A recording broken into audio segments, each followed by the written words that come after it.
Okay, I'm back. We've already talked about our first property of exponents, which was the product of powers. What about the quotient of powers? What happens when we divide two exponential expressions with the same base? If you remember correctly, when we did product of powers, if I had, say, x squared times x to the fourth, we would add the exponents, x to the 2 plus 4, which is 6. So the question then becomes now, what happens when we divide? What if I had x to the 6th divided by x squared? You could probably figure it out without me telling you, because if I multiply exponents, I add. So if I divide exponents, which is the opposite of multiplication, I probably subtract, don't I? But let's prove it anyway. X to the 6th, let's write it out. That's x times x times x. That's 3, 4, 5, 6 x's. And on the bottom I have x squared, x times x. Well, I hope you know from your elementary school math that if you have a similar factor, or if you have the same factor top and bottom in a fraction, you can cancel them out. You might remember things like, what if you had 14/16 as a fraction?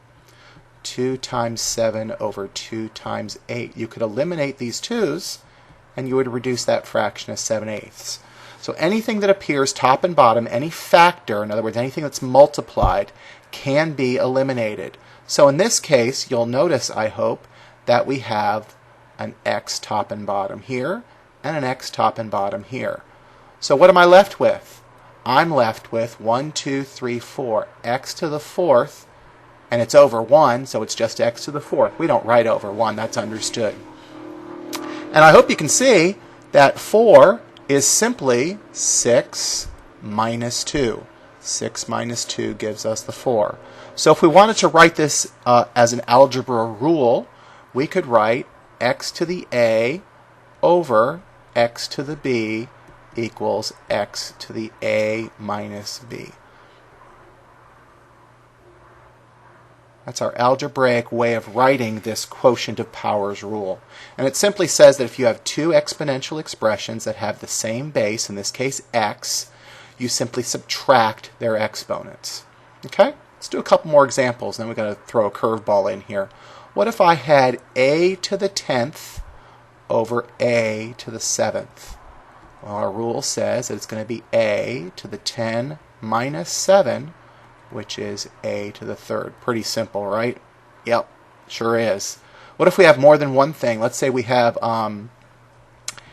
x to the 7th, y to the 9th over xy cubed.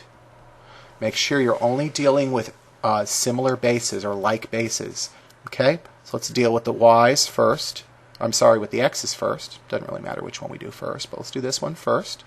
Okay, that's 7 minus, there's an understood 1 there, x to the 6th, and then my y term,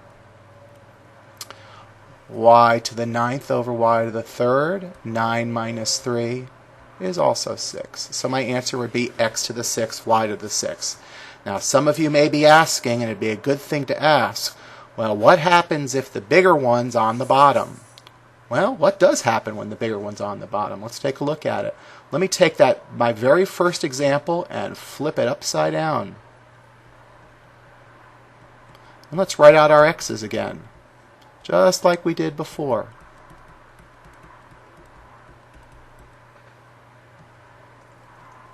Okay? And we said anything that appears top and bottom we can eliminate. I'm doing the exact same thing that I did up here. Remember this? Just flipped it upside down. So what have I got now? I've got a fraction here, but the x to the 4th is now on the bottom rather than being on the top. What's left on the top? Well, this is all multiplied by 1, isn't it? So there's a 1 left here. Anytime you eliminate anything, anytime you eliminate everything in the numerator of a fraction, there's a 1 left over. Don't write a 0 there. It's not a 0. There's a 1 there. So this is 1 over x to the 4th. That would be our answer. And we want to keep, as you'll see in some of the problems that you'll probably have to do, the instructions usually say in simplifying exponent problems like this, that you need to leave your answer in all positive exponents, which we did. But some of you may say, well, but your rule said subtract exponents. 2 minus 6, x to the negative 4. Uh-oh. Well, you know what? We haven't gotten there yet, so we're going to leave it alone. But this is also x to the negative 4. But since we haven't talked about negative exponents yet, we'll just leave that as a little sneak preview of negative exponents. But the answer you should be keeping is 1 over x to the 4th. Is there a simple way to remember all this? Sure there is. There's always a shortcut of some sort. And here's the rule. The rule is, and let me write a problem here. Oh, let's see. How about m to the 5th n to the 2nd over m to the 3rd n to the 9th.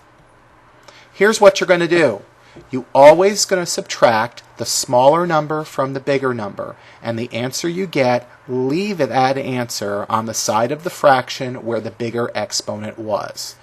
Let me work this one so you see what I mean. Okay? Take a look at the m's. I have a 5 and a 3. 5 minus 3 is 2. So m squared is our answer, and we're going to put that answer on the side of the fraction where the 5 was. That was the bigger exponent. That's the numerator. So we're going to put m squared in our numerator. Now let's look at our n's. N, we have a 2 and a 9. Always subtract the smaller one from the bigger one. So 9 minus 2 is 7. But since 9, the bigger of the two exponents, is in the denominator, we're going to put our n to the 7th answer on the bottom. So we get m squared over m to the 7th. Not too bad, is it? Also remember that if you've got coefficients, you've got numbers in front, make sure. Let me go ahead and give you an example here. How about, we'll do something easy like that. 3x over 6x cubed. Make sure that you simplify the numbers as much as possible too.